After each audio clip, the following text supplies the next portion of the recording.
The average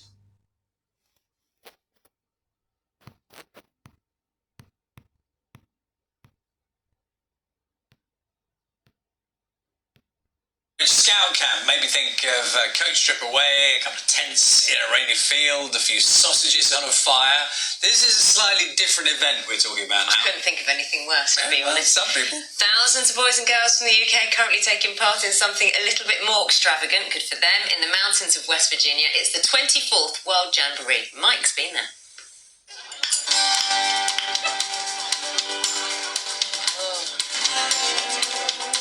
From across the world they came, nearly 50,000 scouts from most of the countries on Earth, to make new friends, party and to challenge themselves in dozens of sports.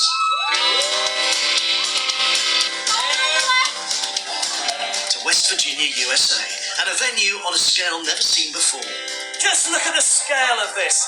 Just as these scouts have come from across the world, so the whole movement has come so far since the first World Scout Jamboree in 1920, when there were just 7,000 or 8,000 scouts involved. Now there's far more than 5 times that number, and here they are gathering for the opening ceremony. And among them, Koch, who's 14 and lives in a refugee camp in Kenya. He's here thanks to a global scouting campaign to give more opportunities and education to young people like him. It's very fantastic. Meet different countries.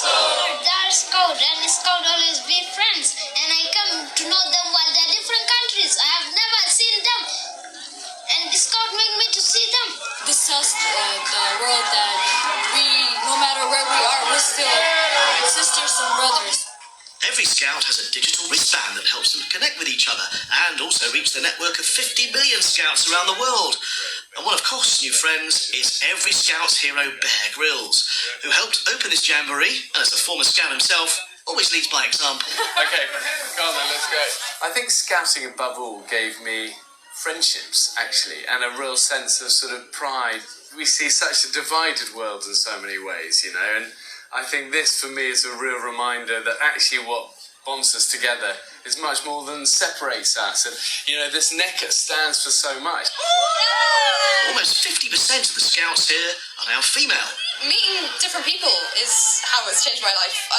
We've met loads of different people from different countries, and we've learned about their cultures, and it's really helped me open my eyes to what my life is like and how it's different to other people's. You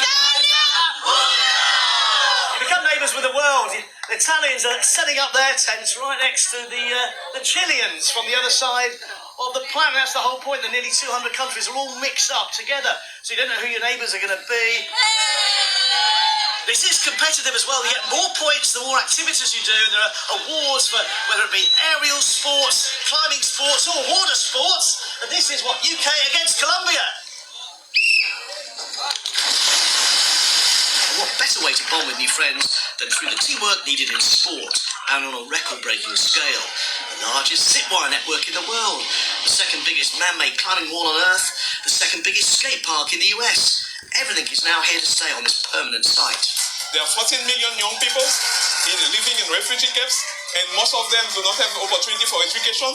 And because we think that we are the biggest youth movement for education, so we are trying to bring education to those kids. It all means that once here in this vast city, they are all as one, equal young scouts, learning about each other and their own cultures, different nations, through direct interaction, whether it be through sport or actually just sitting around having a chat and a dance under the setting sun. Mike Bushell, BBC News in West Virginia.